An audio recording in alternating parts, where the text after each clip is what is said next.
असल में समुद्र के भीतर था वो, इस समुद्र के बाहर है।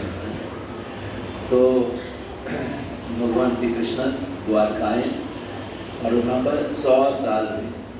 100 साल के बाद कृष्ण फिर से ब्रज में गए थे और ब्रज गोपियों के साथ, राधा रानी के साथ कृष्ण की मिलन हुआ था। तो जब कृष्ण वृंदावन से चले गए, अक्रूर लेके चला गया, तो सब गोपियाँ पहले गोपियाँ कृष्ण के रथ को रोकने के लिए आए थे नंदगांव में। कुछ गोपियाँ रथ के सामने सो गई थी, कुछ गोपियाँ मूर्छा होकर गिर गई कि कृष्ण चले जाएंगे वृंदावन छोड़ के। ये सोच के ही उनकी प्राण निकल जाने की जैसा स्थिति हो गया। तो सब लोग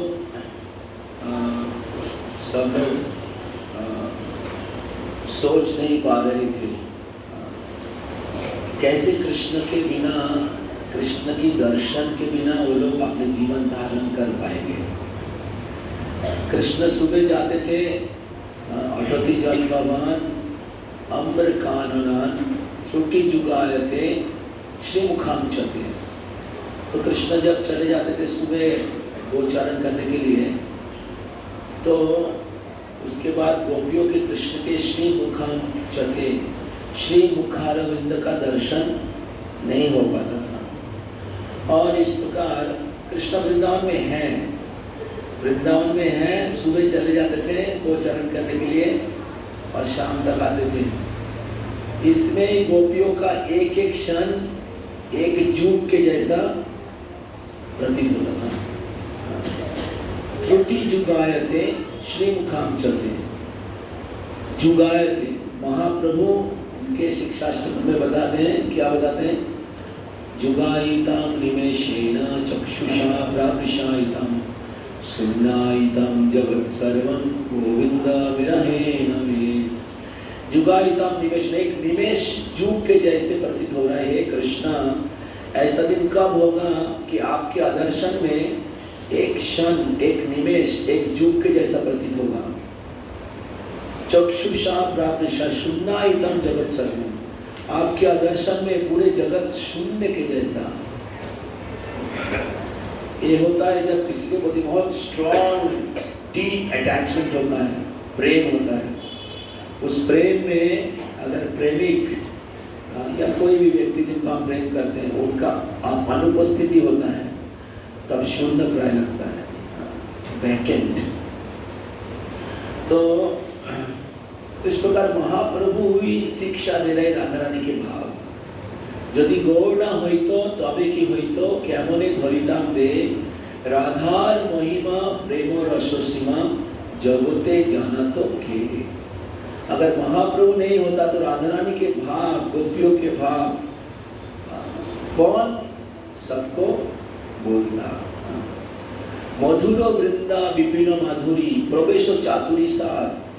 मधुर वृंदावन, उनके विपिन मतलब तट, मधुर वृंदावन के जो तट हैं, जमुना के तट हैं, उसके जो उनमें जो भगवान श्री कृष्ण के लीला माधुरी, उसमें कौन प्रवेश कराता? मधुर वृंदा विपुन माधुरी प्रवेश चातुरी सार। उसमें प्रवेश करने के लिए बहुत भाग्य की जरूरत है। प्रवेश चातुरी सार पर जो जुवती भावेरो भगवती सकोती होई तो कार। ब्रज जो युवती, ब्रज की जो युवतियां हैं, ब्रज के जो स्त्रियां हैं, ब्रज जो युवती भावे, उनके जैसे भक्ति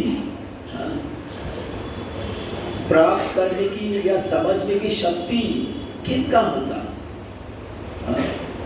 यदि गौर ना हो। इसलिए गौरांग महाप्रभु की कृपा के बिना हम लोग राधा रानी और कृष्ण वृंदावन धाम हम लोग समझ नहीं पाएंगे, ना हम लोग प्रवेश कर सकते, ना कोई प्रवेश कर सकता है। तो स्वयं कृष्ण हैं और आए हैं ब्रज की भक्ति, राधा रानी की भक्ति सिखाने के लिए। तो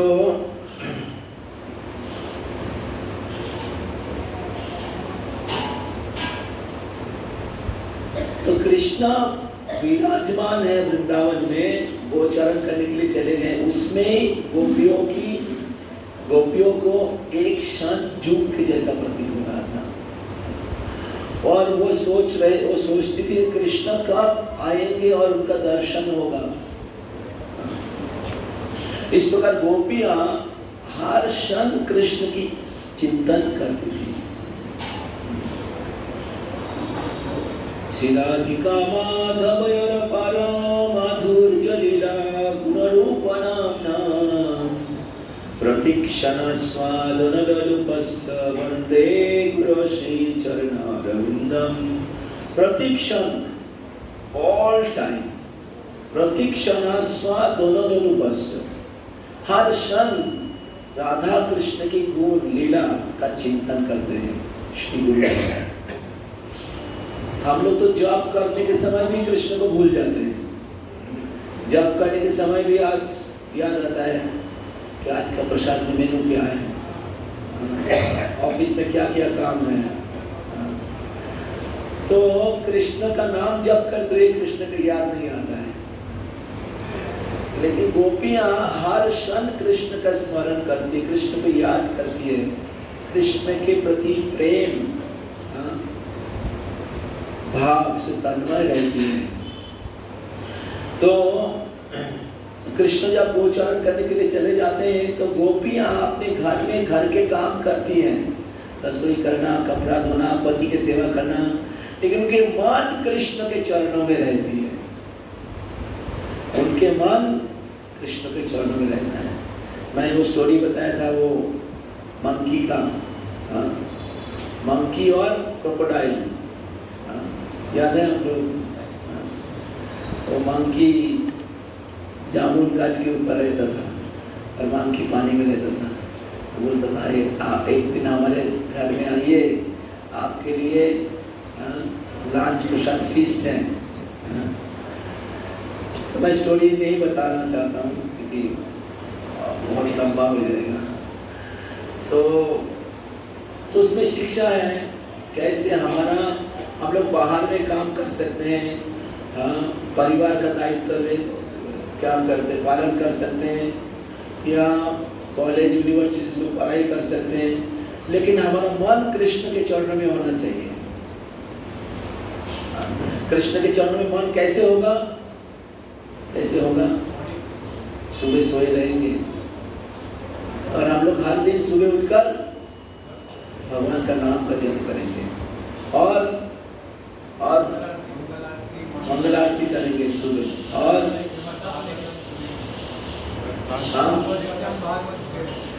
श्रीमद् भागवतम का श्रवण करेंगे, भगवान की कथा का श्रवण करेंगे और प्रभुपाद जी की किताबों का अध्ययन करेंगे। इस प्रकार कृष्ण हमारे मन में प्रवेश करेगा, कृष्ण हमारे चेतना में, हमारे हृदय में प्रवेश करेगा। तो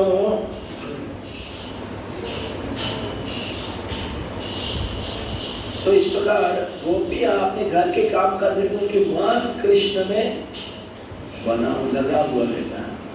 उसके बहुत सारे श्लोक है भागवतम में।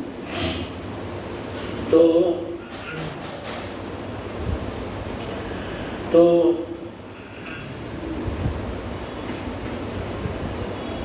ब्रज के गोपियां दूध दही बेचने के लिए मथुरा जाती थी।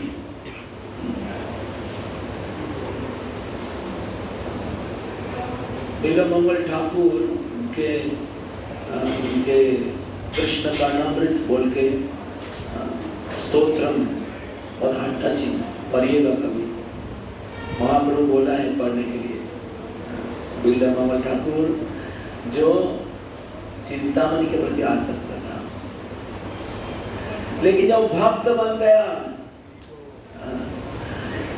वो इतने सुंदर स्तोत्र गाते थे, लिखते थे, कृष्ण सुनने के लिए आते थे। कृष्ण आके छुप कर सुनते थे, वो गाते थे तो सुनते थे कृष्ण भगवान, और कृष्ण को अमृत के जैसा लगता था। दुर्लभ मंगल ठाकुर के जो भजन है, स्तोत्र है, इसमें इसका नाम पड़ गया कृष्ण कर्णामृत। कृष्ण के कर्ण में अमृत है, तो उसमें एक है सॉन्ग,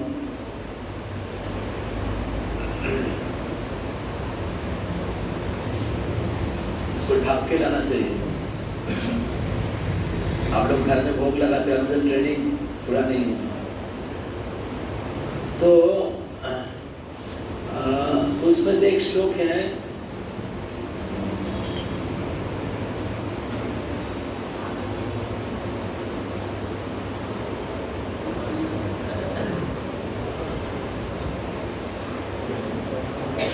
विक्रेति कामाखिल गोपकन्या मुरारी पादार्पित चित्तवृत्तेर्दग्धाधिकं मोहमसाधु गोचर गोविंद दामोदर माधवेति। गोविंद दामोदर स्तोत्र। विक्रेति कामाखिल गोपकन्या,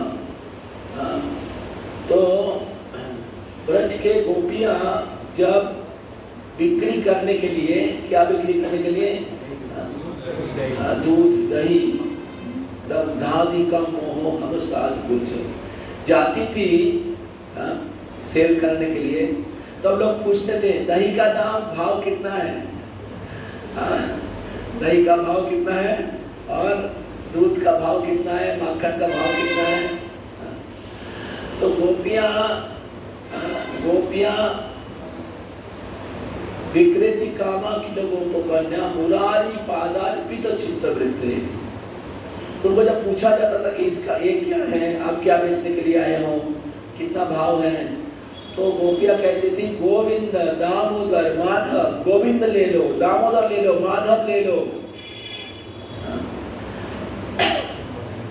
तो उनको पैसा याद नहीं आता था, क्योंकि उनके हृदय जो है मुरारी पादार पीतो चित्त वित्ते, उनके हृदय जो है मुरारी भगवान श्री कृष्ण की पाद पद्म में, कम चरण कमल में हमेशा निमग्न रहता था। तो इस प्रकार एक कृष्ण भक्त हमेशा हर परिस्थिति में कृष्ण के चिंतन कर सकता है। इसको कहते हैं समाधि। समाधि ऐसे नहीं कि आप जंगल में बैठ के केवल ध्यान कर रहे हैं और जब शहर में आओगे माया में डूब जाओगे। प्रभुपाद जी बोलते अगर कोई हावड़ा स्टेशन में खड़ा होके भागवत गीता वितरण कर रहे हैं वो समाधि में है। इतना सारा डिस्टर्बेंस है और उसके अंदर आपका complete focus how to preach Krishna consciousness to others, this is samadhi. Guru महाराज कहते हैं कि अर्जुन अगर कुरुक्षेत्र के युद्ध में खड़ा होकर इतने सारे प्रकार के रजोगुण और अलग अलग प्रकार के युद्ध के परिस्थिति, उसमें अगर कृष्ण की चिंतन कर सकता है, कृष्ण की सेवा कर सकता है, तो हम लोग घर में बैठ के क्यों नहीं कर सकते? क्या कठिन है? अगर अर्जुन कर सकते तो हम लोग घर बैठ के ऑफिस में काम करते हुए नहीं कर सकते क्या? कर सकते कि नहीं? तो बोलिए माता जी पीछे। तो इसलिए हमें नहीं सोचना चाहिए कृष्ण भक्ति बहुत कठिन है। इच्छा होना चाहिए, मैं कृष्ण को प्राप्त करना चाहता हूँ। तो गोपियां हर क्षण कृष्ण की चिंतन करती थी। उनका पति था और उनके बहुत सारे काम करना पड़ता था पति को, परिवार के लिए, बच्चे के लिए, लेकिन उनके मन हमेशा कृष्ण के चरणों में निमग्न रहता था। कृष्ण रहते हुए कृष्ण गोचरण करने के लिए चले जाते तो एक क्षण एक झूठ के जैसा प्रतीत होता था कृष्ण रहते हुए। और अभी तो कृष्ण वृंदावन छोड़ के चले जा रहे हैं, तो फिर गोपियों का क्या होगा? समझ में आ रहा है? सोचिए उनकी प्यार प्रेम कितना है। सच में वो लोग कृष्ण को प्रेम करते थे। हम लोग तो केवल फोर्स के करो करो करो। तो हाँ, तो जब कृष्ण चले गए, उसमें कृष्ण गोपियों को कहे थे कि मैं फिर से वापस आऊंगा। तो गोपियां सोच रही थी कि कृष्ण चले जाएंगे तो ये जीवन धारण करने के फायदा क्या है, ये जीवन का क्या मूल्य है अगर कृष्ण का दर्शन नहीं हुआ। जन्म सफल जार कृष्ण दर्शन जार भाग्य होइया छे एक बार। उनके जन्म सफल है जिनका कृष्ण दर्शन हुआ है, भाग्य होइया छे एक बार। बिकसी हृदयन करी कृष्ण दर्शन झारे जीव चित्तेरो विकार। तो हृदय में विकार है क्या, काम। लेकिन जब कोई कृष्ण की दर्शन करते हैं तो उनके हृदय में जितने विकार हैं वो छूट जाता है, जीव छोड़ देता है सब विकार, और उनको उनके जो स्वरूप लक्षण है, उनका जो असली जो धर्म है, उनके गुण है, कृष्ण के प्रति प्रेम है, वो स्वाभाविक ही हो जाता है। स्वाभाविक प्रेम कृष्ण के प्रति, कृष्ण के प्रति जो सेवा है उनको नेचुरल लगता है, और भौतिक चीज उनको समझ में आ जाता है कि ये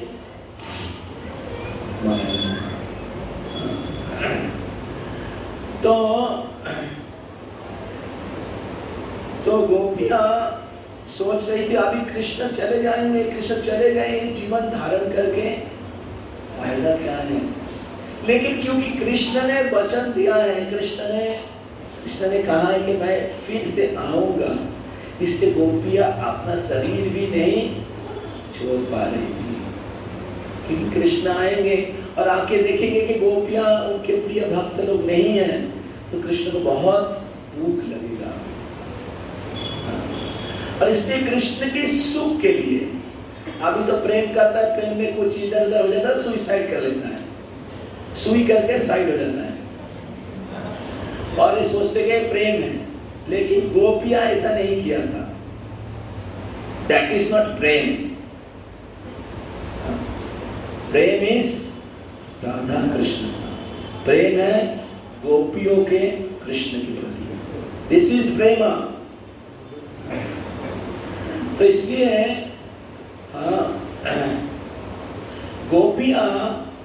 गोपियां सोच रहे थे कि कैसे कृष्ण का प्राप्ति होगा फिर से, कैसे कृष्ण का फिर से प्राप्ति होगा। तो कृष्ण नहीं है बोल के कृष्ण को कैसे प्राप्ति होगा ऐसे सोचते हुए गोपियां कृष्ण की विरह अनुभव कर रही थी। कृष्ण के विरह में, कृष्ण की आदर्शन में गोपियां अश्रुपात कर रही थी। तो राधा रानी की अवस्था बहुत करुण हो गया।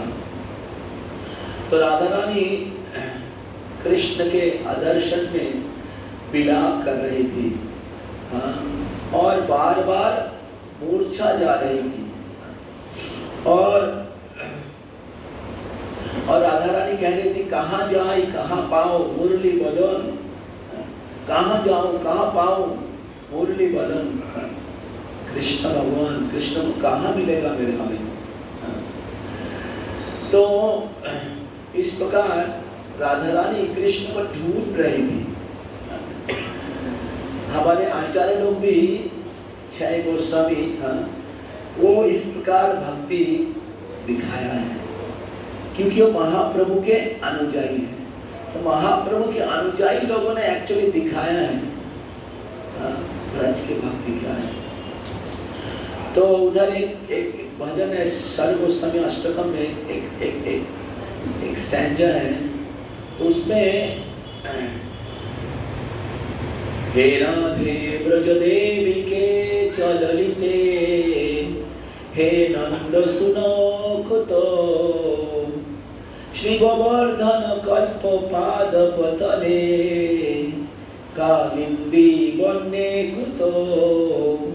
हे राधे, हे ब्रज देवी के, हे ललिते, हे नंद सुनो, हे नंद महाराज के पुत्र, आप कहाँ पर हो? क्या आप जमुना के तट पे हो? क्या आप गोवर्धन के तट पे हो?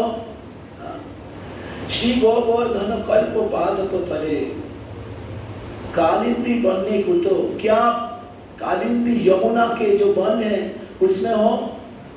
कहाँ पर हो? हमें दर्शन दो। इस प्रकार चाहे गोस्वामीगण जब वृंदावन में रहते तो हर वन वन पे भ्रमण करते थे और कृष्ण को पुकारते थे। कालिंदी वन्ने कुतो घोषांताविति सर्वतो ब्रजपुरे, खेदोई, खेदोई मतलब खेद करते हुए, दुख करते हुए, इसको कहते विरह। तो विरह में दुख होता है, लेकिन उस दुख में कृष्ण के प्रति प्रेम 1000 करोड़ गुना वर्धित हो जाता है, 1000 करोड़ गुना वर्धित हो जाता है। तो प्रेम में दो डिवीजन होता है, मिलन और वियोग। मिलन संभोग और विप्रलम्ब, विरह। तो प्रेम में अगर विरह नहीं होता है, विरह भाव नहीं होता है, विच्छेद नहीं होता है, तो प्रेम का तीव्रता नहीं होता है। तो द्वारका में कृष्ण गोपियों के साथ रहते हैं, महिषियों के साथ, तो इसमें प्रेम, इसको कहते हैं मिलन, तो प्रेम का मात्रा थोड़ा कम होता है। जैसे पति पत्नी का संबंध, अभी विवाह के पहले क्या होता है, ज्यादा तीव्र होता है, विवाह के बाद थोड़ा नॉर्मल हो जाता है, तो उसमें प्रेम ज्यादा नहीं रहता है। तो वृंदावन में जो कृष्ण के साथ ब्रज गोपियों की प्रेम है वो विरह प्रधान, समझ में आ रहा है, विरह प्रधान। तो इसलिए उनके जो प्रेम है, भक्ति है कृष्ण के प्रति और तीव्र है। खेदई महावीर बोलो, हम लोग पुरुषोत्तम महीने में गोपी गीत के ऊपर श्रवण कर रहे थे और गोपियां खेद करके रो रही थी और पुकार रही थी कि कृष्ण आपने कालियाना को कृपा किया, आपके चरण कमल कालिया को दिया, आपके चरण कमल लक्ष्मी को दिया है, लक्ष्मी देवी आपकी चरण कमलों का मसाज करती है, आपके चरण कमल जो पति जीव आपकी शरण लेते हैं, पापी जीव, आप उनको भी आपके चरण कमलों को दे देते हैं। तो फिर क्यों आप अपने चरण कमल हम लोगों को, हम गोपियों को नहीं देंगे? हम लोग तो आपके अशुल्क दासी का, हम लोग तो आपके क्या कहते हैं, बिना वेतन के दासी हैं, हमें तो कुछ वेतन नहीं चाहिए, तो फिर क्यों आप हमें आपकी प्रेम, आपके चरण कमल प्रदान नहीं करेंगे? तो इस प्रकार गोपियां कृष्ण के विरह में, कृष्ण के विरह अनुभव करते थे। तो ये जो विरह भाव है, ये भक्ति के सबसे ऊंचा स्तर है, प्रेम के सबसे ऊंचा स्तर है विरह। तो जोगो माया के द्वारा कृष्ण की लीला संगठित होता है और जोगो माया के द्वारा कृष्ण की इच्छा से कृष्ण का भी गोपियों से साथ मिलन होता है और कभी कृष्ण गोपियों से बिछड़ जाता है। इस प्रकार प्रेम और तीव्र होता है। ऐसे कृष्ण प्रेम कभी स्टैग्नेट नहीं है, एक जगह में स्थिर रहता है, नहीं, कृष्ण प्रेम जो है और बढ़ता जाता है। सुन रहे सब लोग, सोइए ना। तो कृष्ण जोगो माया के द्वारा अलग अलग लीला रचना करते हैं और अलग अलग परिस्थिति परिवर्तन होता है, उसमें क्या होता है, भक्ति और इंटेंस हो जाता है। तो इस प्रकार भगवान के इच्छा के द्वारा भगवान की शरणागत भक्तों का जो प्रेम है कृष्ण के प्रति और वर्धित होता है। तो इस प्रकार जब राधा रानी कृष्ण के विरह में, कृष्ण के आदर्शन में कृष्ण चले गए वृंदावन छोड़ के मथुरा, ये सोचती हुई राधा रानी विलाप कर रही थी। तो राधा रानी कह रही थी कि कृष्ण वृंदावन छोड़ के चले गए, तो फिर मेरे जीवन का क्या मूल्य है। तो तब ललिता राधा रानी को कही कि नहीं, कृष्ण नहीं गए वृंदावन छोड़ के, कृष्ण किसी कुंज में छुपे हुए हैं, कृष्ण किसी कुंज में छुपे हुए हैं। तो राधा रानी का चलो फिर हम लोग कृष्ण को ढूंढते हैं, कृष्ण को कुंज में ढूंढते हैं। तो ये राधा रानी का भाव है, यही महाप्रभु का भाव है।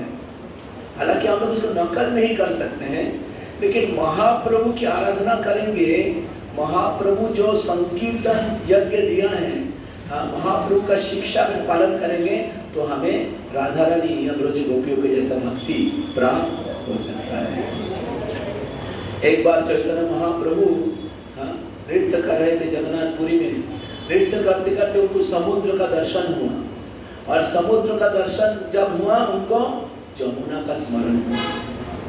हम लोग तो समुद्र में घूम रहे हैं, क्या हमें समुद्र देख के जमुना का स्मरण हो रहा है? हम लोग समुद्र में आज तो स्नान करने के लिए जाएंगे गोमती गंगा में, कितना हम लोग कृष्ण कॉन्शियस है पता चलेगा। समुद्र में हम लोग समुद्र का जो ढेव है उसका एंजॉय करते हैं ना, कृष्णा भक्ति करते हैं। तो महाप्रभु समुद्र देख के जमुना स्मरण होके महाप्रभु ने कृष्ण को पुकारते हुए जमुना में समुद्र का छलांग लगाया, और महाप्रभु ढूंढ के नहीं मिल रहा। कहाँ गए महाप्रभु? नहीं मिल रहा है। तो अगला दिन सब महाप्रभु को ढूंढ रहे हैं, कहाँ पर, किसी जगह में नहीं मिल रहा है महाप्रभु को। फिर अगले दिन सब महाप्रभु के पास लोग ढूंढते कहाँ पर आ गए? कोणार्क के पास। कहाँ? जगन्नाथपुरी। कहाँ? कोणार्क मतलब भुवनेश्वर से थोड़ा और आगे जाना पड़ता है। भुवनेश्वर से पुरी कितना दूर है? तो महाप्रभु कोणार्क के पास आ गए, और वहां पर एक मछुआरा था। मछुआरा कहते हैं, ठीक है, मेरा हिंदी तो अच्छा हुआ है। एक मछुआरा मछली पकड़ रहा था। मछली पकड़ते उसके जाल में कुछ तो घुस गया। तो सोचा कि आज बहुत बड़ा मछली है मेरे को मिला है, आज तो मेरा लॉटरी लग गया। तो ऐसे सोचते खींच रहा है, आजा माछ। आके जब आ गया मछली, तब देखा ऐसे एक व्यक्ति है, जिसका मस्तक मुंडित है और गैरिक वस्त्र पहने हुए हैं, और उसके हाथ मुंह ऐसे, हाथ बड़ा बड़ा हो गया, आंखें बड़ी बड़ी हो गए, पैर बड़ा बड़ा हो गया है। वो डर गया, सोचा था उसको तो डर गया, और फिर उनको स्पर्श किया। तो उसको जब स्पर्श किया, व्यक्ति को स्पर्श किया, तो उनके स्पर्श किया तो उनके मुंह से कृष्ण नाम आने लगा। मतलब मछुआरा के मुंह से कृष्ण नाम आने लगा। हरे कृष्ण कृष्ण कृष्ण हरे हरे, हरे राम राम राम हरे हरे, कृष्णा गोविंदा कृष्णा गोविंदा बोलते ही जा रहे और रुक नहीं रहे हैं। तो सब लोग उनको रोकने की प्रयास कर रहे थे। तो अभी थोड़ी देर रुके रहिए, थोड़ा रुके रहिए, फैन के नीचे रखेंगे सब ठंडा हो जाएगा। तो मछुआरा आ गया घर में, और घर में आया तो कृष्णा गोविंदा हरे कृष्णा बोल रहे हैं। सबको लगा कि इसको भूत पकड़ लिया है। तो ये खबर फैल गया, और तब महाप्रभु के पार्षद लोग आए पूछने के लिए। महाप्रभु के पार्षद लोग आए हैं पूछने के लिए, कहाँ है भूत, तो दिखा। महाप्रभु के पार्षद को थोड़ा समझ में आया है, तो पूछा है कहाँ पर है भूत, कौन सा भूत पकड़ लेके चलो।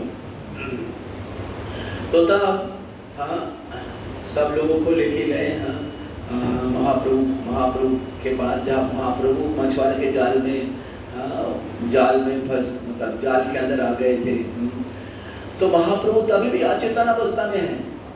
महाप्रभु तभी भी कृष्ण विरह में अचेतन अवस्था में है, कोई संगा नहीं है। तो तब सब लोग आके, सब पार्षद लोग के कृष्ण महाप्रभु के कान पर हरे कृष्णा कृष्णा कृष्णा हरे हरे, हरे राम राम राम हरे हरे। तो कृष्ण नाम उच्चारण किया, और जब ही कृष्ण नाम उच्चारण किया तो महाप्रभु के चेतना, महाप्रभु बाह्यगण आ गए। और महाप्रभु बाह्यगण आए तो महाप्रभु बोले लगा, अरे तुम हम लोग कहाँ पर लेके आ गए हो, मैं कृष्ण के साथ था और आप लोग हमें कहाँ लेके आ गए। तब महाप्रभु को और वस्त्र पहनाया, नया वस्त्र को पहन दिया, फिर महाप्रभु वापस पुरी गए। तो ये महाप्रभु की भाव है, जिस प्रकार राधा रानी का भाव है। तो महाप्रभु राधा भाव सुवलितम नवमी कृष्ण स्वरूपम। तो राधा रानी का कृपा या वृंदावन प्रवेश करने के लिए महाप्रभु को समझना जरूरी है। तो और वृंदावन में प्रवेश करने के लिए महाप्रभु के भाव को समझना जरूरी है। महाप्रभु के जो अनुयायी हैं, चाहे गोस्वामी या श्रील प्रभुपाद जी की शिक्षा, वो समझना हमें जरूरी है, तभी हम लोग वृंदावन में प्रवेश कर पाएंगे। तो चैतन्य महाप्रभु कोणार्क में क्यों आ गए? कृष्ण विरह में जमुना के द्वार, क्या कहते हैं, समुद्र के द्वार कोणार्क में क्यों आ गए? तो मैं प्रश्न पूछा था भक्त पुरुष महाराज बहुत साल पहले। तो तब महाराज ने कहा था क्योंकि कोणार्क में सूर्य भगवान का मंदिर है और राधा रानी सूर्य देव की उपासक है, और महाप्रभु राधा रानी के भाव में है, और इसलिए महाप्रभु कृष्ण को प्राप्त करने के लिए, जैसे राधा रानी कृष्ण को प्राप्त करने के लिए सूर्य पूजा करते थे। सब लोग इधर मन दीजिए, इधर पीछे माधव जगन्नाथ संजीव प्रभु लोग बैठे हुए हैं, इधर मन दीजिए।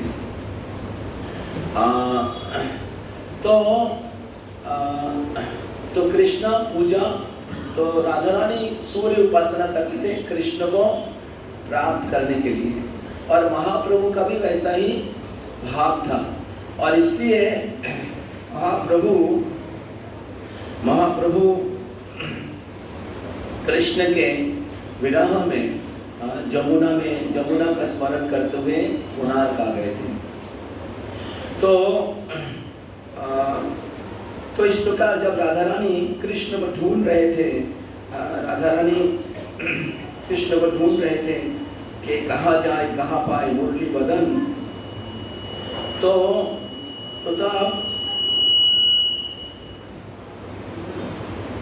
तब ढूंढते वो लोग जमुना के पास आए। तो तब राधा रानी को विशाखा सखी ने कहा, ठीक है छोड़ दो। विशाखा सखी ने कहा कि चलो हम लोग सूर्य पूजा करते हैं, और सूर्य पूजा करने से हमें कृष्ण का प्राप्ति होगा। सूर्य की उपासना करने से कृष्ण का प्राप्ति होगा। तो राधा रानी बहुत खुश हो गए, हाँ चलो हम लोग कृष्ण की सूर्य देव का पूजा करते हैं। तो तब जब राधा रानी सूर्य देव की पूजा करने लगी, तो तब क्या हुआ, जमुना के तट पर कृष्ण के साथ जो मिलन हुआ था, कृष्ण के साथ जो अलग अलग लीला हुआ था, वो स्मृति और जागृत हो गया। और उस स्मृति में कृष्ण के प्रति जो उनकी विरह है और कृष्ण के प्रति जो विरह है वो बढ़ गया और राधा रानी रोने लगी। हाँ, रोने लगी और कृष्ण का दर्शन भी नहीं हो रहा है। तो तब राधा रानी ने देखी कि उधर गाय चल रही है। हाँ, तो राधा रानी ने सोचा कि शायद कृष्ण होंगे उधर। हाँ, कृष्ण होंगे उधर। तो जब गए उधर तब राधा रानी ने देखी कि गायियाँ भी रो रही हैं। रो रही हैं क्योंकि कृष्ण चले गए। जब चैतन्य महाप्रभु वृंदावन आए थे भ्रमण करने के लिए, चैतन्य महाप्रभु, तब सब गाय कृष्ण के विरह में था। और जब महाप्रभु आए तो वो लोग महाप्रभु के पीछे पीछे आ गए, आकर महाप्रभु के चरण चाटने लगे और कह रही थी कि हमारा कृष्ण वापस आ गया। So this is the bhakti of cows in Vrindavan. हम लोग तो भौतिक दृष्टि से देखते हैं, बिल्डिंग देखते हैं, ये बहुत क्या कहते हैं, होटल और रेस्टोरेंट, ये सब देख के घूम घाम के चले जाते हैं।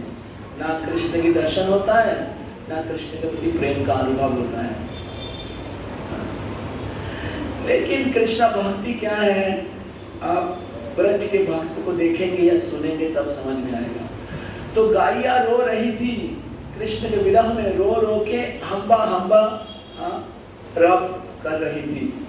तो ये देख के राधा रानी को समझ में आ गया कि हम भी कृष्ण को खो दिए हैं और ये गाय जो कृष्ण की बहुत प्रिय है वो भी कृष्ण को खो दिया है। और ये देखते हुए राधा रानी को बहुत दुख और क्रोध आया, बहुत क्रोध आया। क्रोध से राधा रानी विलाप करने लगी। ये जो कंस है, इस कंस के कारण कृष्ण वृंदावन छोड़ के चले गए। कंस ने वृंदावन, कृष्ण को वृंदावन से लेके चला गया। हाँ, हे प्रभु, हाँ, आप कंस को एक जहरीला सांप डांस दे, हाँ, कंस का मृत्यु हो जाए। हाँ, ऐसे कृष्ण, राधा रानी क्रोध में कंस को शाप दे रही थी। तो इस प्रकार बोलते बोलते राधा रानी मूर्छा चली गई। फिर विशाखा सखी, ललिता सखी राधा रानी को फिर से जगाया। जगाने के बाद तो बोला चलो हम लोग थोड़ा आगे घूम के आते हैं। तो जब आगे जमुना के तट में राधा रानी घूम रही थी तो उधर जमुना के बालू में कृष्ण की चरणों का दर्शन हुआ। और कृष्ण के चरणों का जब दर्शन हुआ, राधा रानी का विरह फिर से बढ़ गया। देखिए राधा रानी का क्या भक्ति है, एक क्षण भी कृष्ण का स्मरण के बिना, कृष्ण के प्रेम के बिना नहीं रह सकती। हम लोग की स्थिति है थोड़ा रेस्ट चाहिए। इतना लंबा क्लास हो गया, इतना बड़ा जगह घूम लिया, अभी रेस्ट चाहिए। तो ये हम लोग की स्थिति है। साधक भक्त जो है उतना रुचि नहीं है भक्ति में, उतना टेस्ट नहीं है। हम लोगों को शरीर के लिए बहुत कुछ चाहिए, खाना चाहिए, सोना चाहिए, नींद चाहिए।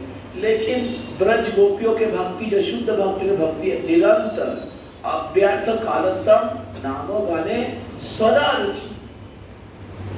अच्छे भक्त का लक्षण क्या है? अव्यर्थ कालतम, एक क्षण भी कृष्ण भक्ति के बिना व्यतीत नहीं करते हैं। और नामो गाने सदा रुचि, हमेशा भगवान के नाम और गान में रुचि है। हमेशा वो कृष्ण का नाम जप करना अच्छा लगता है, कृष्ण कथा सुनना अच्छा लगता है, कृष्ण के धाम में जाना अच्छा लगता है, कृष्ण के विग्रह दर्शन करना अच्छा लगता है, कृष्ण के भक्तों के संग में रहना अच्छा लगता है। और थोड़ा सा प्रसाद हो जाए तो ये राधा रानी या उच्च कोटि भक्त का लक्षण है। तो हम लोग साधक भक्तों को भी जानना चाहिए उच्च कोटि का भक्ति क्या है। नहीं तो हमें लगेगा 16 वाला जप कर रहे हैं और थोड़ा इस्कॉन में क्लास में अटेंड कर रहे हैं, हम बहुत महान भक्त हो गए हैं। हमको लगेगा कि नहीं ये बहुत ऊंचा चीज मैं कर लिया हूँ। बहुत ऊंचा चीज कर लिया हूँ, इतना करना बहुत बड़ा चीज है, ऐसा लगेगा। लेकिन ये साधना भक्ति है, साधना भक्ति का बेसिक स्टैंडर्ड है, साधना भक्ति का मिनिमम स्टैंडर्ड है 16 माला, 4 नियम, हरि कथा, हरि नाम, प्रसाद। इतना भी नहीं करें मतलब हम लोग साधना भक्ति, बिलो साधना भक्ति। साधना भक्ति से रोती उत्पन्न होता है, रोती से प्रेम उत्पन्न होता है। साधना भक्ति होते हाय रोती रहुदाय, रोती गारो होइले तारे प्रेम नाम काय। तो एटलीस्ट साधना भक्ति के लेवल में आना पड़ेगा। 16 माला, 4 नियम, प्रामाणिक गुरु से दीक्षा, प्रभुपाद की किताबों का अध्ययन। तो इसको जब आप सिंसियरली करते रहेंगे दीक्षा के बाद या आश्रय के बाद, गुरु आश्रय के बाद, तब क्या होगा? रति उत्पन्न होगा। और रति जब और गाढ़ा होगा तो क्या होगा? प्रेम उत्पन्न होगा। समझ में आ रहा है? तो इस प्रकार राधा रानी कृष्ण की विरह, कृष्ण के चरण में दर्शन करके कृष्ण के विरह और तीव्र हो गया। तो तब ललिता कहा कि चलो हम लोग फिर से सूर्य की पूजा करते हैं। सूर्य की पूजा करने से आपकी इच्छा पूरी होगा। तो सूर्य की पूजा कर रहे थे ललिता, विशाखा और राधा रानी। तो वृंदावन में जब कृष्ण थे हर दिन राधा रानी सूर्य की पूजा करते थे। वृंदावन में सूर्य मंदिर है। तो कृष्ण को प्राप्त करने के लिए तो तब विशाखा सखी ये सूर्य देव की कन्या है। विशाखा सखी, अच्छे से सुनिएगा, विशाखा सखी सूर्य देव की कन्या है। तो उन्होंने कहा कि एक अच्छा संकेत है, अच्छा शुभ संकेत है, शुभ संकेत है कि उन्होंने कहा कि अगर हम लोग सूर्य पूजा करते रहेंगे तो कृष्ण को दोबारा मिलेगा। ऐसे करके राधा रानी को थोड़ा आश्वासन दिया। आश्वासन देकर कृष्ण के एक माला जो कृष्ण पहने हुए थे वो राधा रानी के गले में डाल दिया। और राधा रानी के गले में जब डाल दिया तब राधा रानी और विरह चले गए, विरह में मूर्छा चली गई। और तब उनको एक सपना आया। तो सपने में राधा रानी को दिखा कि मेरे हिंदी में बहुत मिस्टेक होगा, ठीक है, आप लोग मतलब अर्थ को समझ लीजिएगा। तो राधा रानी ने देखा कि कृष्ण को कोई लेके चला गया, कृष्ण को कोई वृंदावन से लेके चला गया। तो तब राधा रानी नींद टूट गया, सपना टूट गया। और सपना टूट गया जब, तब राधा रानी ने कहा कि एक बहुत बुरा सपना देखा। हाँ, कोई मेरे कृष्ण को लेके चला गया वृंदावन से, जैसे मानो कि जमराज, जैसे मेरे प्राण कृष्ण को लेके चला गया। तो अभी हम कहाँ हमें कृष्ण मिलेगा, कहाँ हमें कृष्ण मिलेगा। तो ऐसे बोलते बोलते राधा रानी फिर से जमुना के तट पर आई।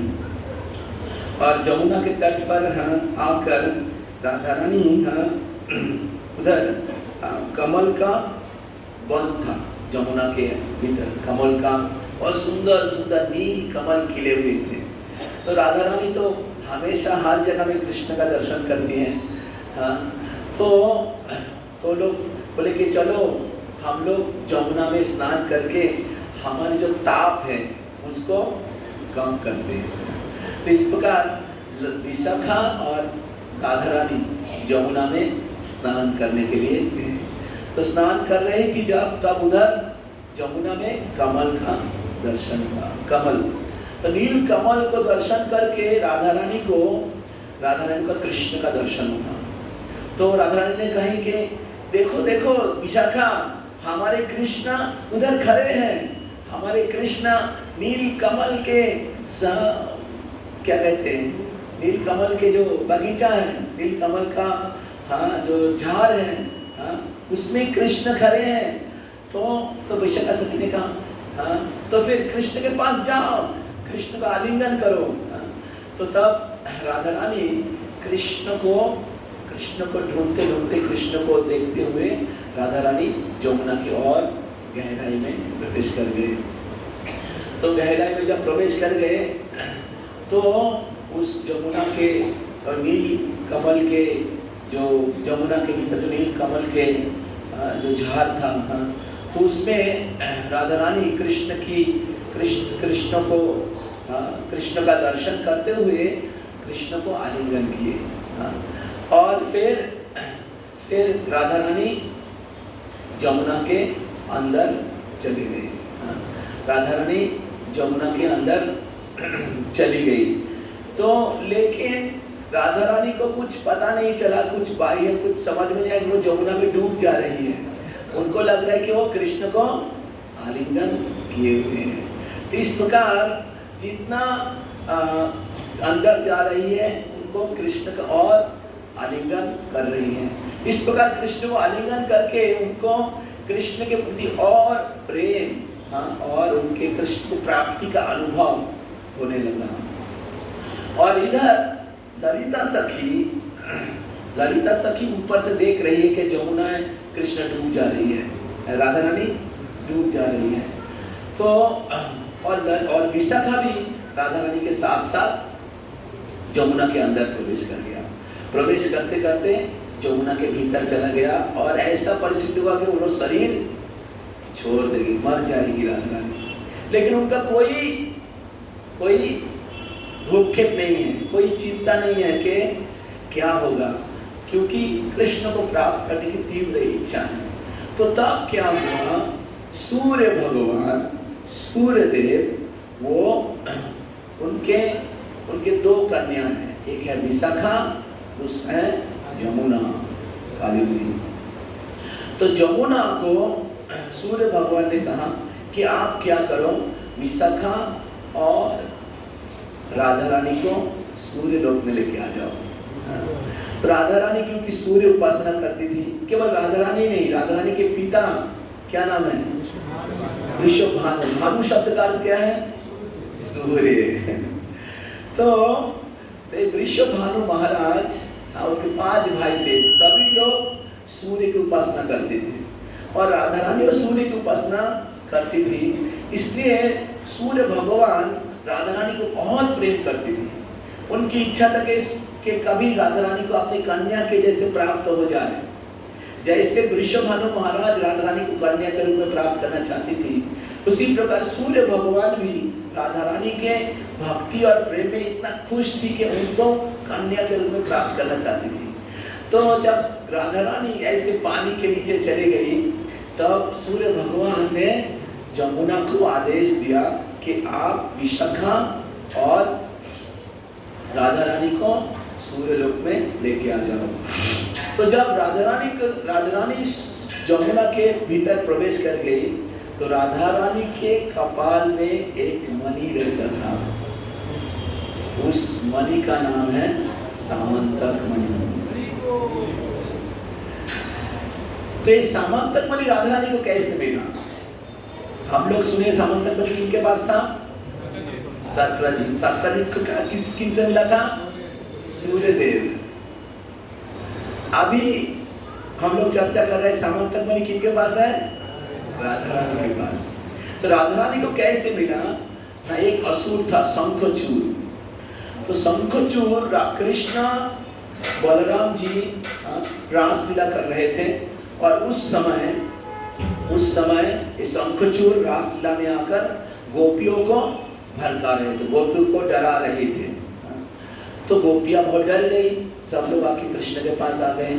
तो कृष्ण ने क्या किया, शंखचूड़ असुर को वध कर दिया और उसके कपाल में एक मणि था जिसका नाम है सामंतक मणि।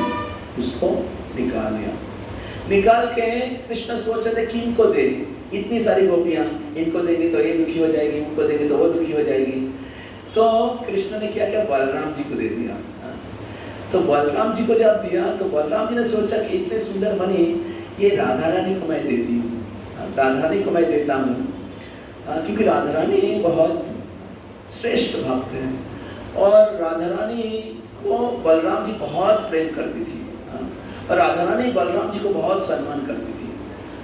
तो बलराम जी ने जब मणि राधा रानी को दिया तो राधा रानी बलराम जी को सम्मान करने के लिए वो मणि को अपने ललाट में हमेशा लगा के रखती थी और इसलिए इस मणि का नाम हो गया सामंतक। सीमंत मतलब सीधी, सीधी को सीमंत कहते हैं। सीमंत लिखा है मायापुर में, इसलिए इसका नाम हो गया सामंतक मणि। ये सामंतक मणि, बाकी जितने भी मणि हैं, क्या क्या नाम है, हीरा और रूबी और पोखराज, क्या क्या मणि है। ये सभी मणि जो है सामंतक मणि के पास फीका है। सामंतक मणि सबसे श्रेष्ठ मणि है। तो जब राधा रानी जमुना के गहराई में डूब गई तो सामंतक मणि भी जमुना में गिर गया। तो तब क्या कहते हैं, सूर्यदेव जमुना को आदेश दिया कि अब राधा रानी और विशाखा को सूर्यलोक में लेके आइए और उसके साथ साथ सामंतक मणि भी सूर्यलोक में लेके आइए। तो इस प्रकार राधा रानी और विशाखा और सामंतक मणि सूर्यलोक में आ गया। अभी सूर्यलोक में क्या हुआ और सूर्यलोक से सामंतक मणि इधर कैसे आया? सूर्यलोक से राधा रानी, अभी राधा रानी वृंदावन में नहीं है, कहां पर है? सूर्यलोक में। तो सूर्यलोक में जब गया राधा रानी कहने लगी, अरे हम कहाँ आ गए इधर, हाँ एटलीस्ट कृष्ण चले गए वृंदावन से, एटलीस्ट मैं वृंदावन में था, अभी तो कृष्ण भी नहीं है, वृंदावन भी नहीं है, हाँ? मैं क्या करूं अभी? इस प्रकार जब कृष्ण राधा रानी सूर्यलोक में गई तो राधा रानी की विरह कृष्ण के प्रति दुख और बढ़ गया। तो आगे हम लोग सुनेंगे अगले एपिसोड में कि किस प्रकार राधा रानी के विरह, बहुत सुंदर पास टाइम है, आप लोग सुनिएगा। राधा रानी कृष्ण के विरह किस प्रकार अनुभव करती हैं और कृष्ण के साथ दोबारा मिलन कराने के लिए वृंदा देवी योगमाया राधा रानी को द्वारका में प्रकट करवाया। राधा रानी को, क्योंकि कृष्ण के विरह में राधा रानी प्राण त्याग करने की अवस्था है और उधर राधा रानी के विरह में द्वारका में कृष्ण की अवस्था भी उसी प्रकार है। तो इसलिए राधा रानी के साथ कृष्ण का दोबारा मिलन कराने के लिए योगमाया राधा रानी को प्रकट कराती है। कैसे प्रकट होगा सुनेंगे आज शाम के लेक्चर में। हरि बोल। श्रीमती राधा रानी की, कृष्णचंद्र भगवान की, जगत गुरु श्रील प्रभुपाद की, गाय बोल ब्रह्मानंदे हरि बोल। तो अभी एक इम्पोर्टेंट अनाउंसमेंट है कि अभी प्रसाद होगा।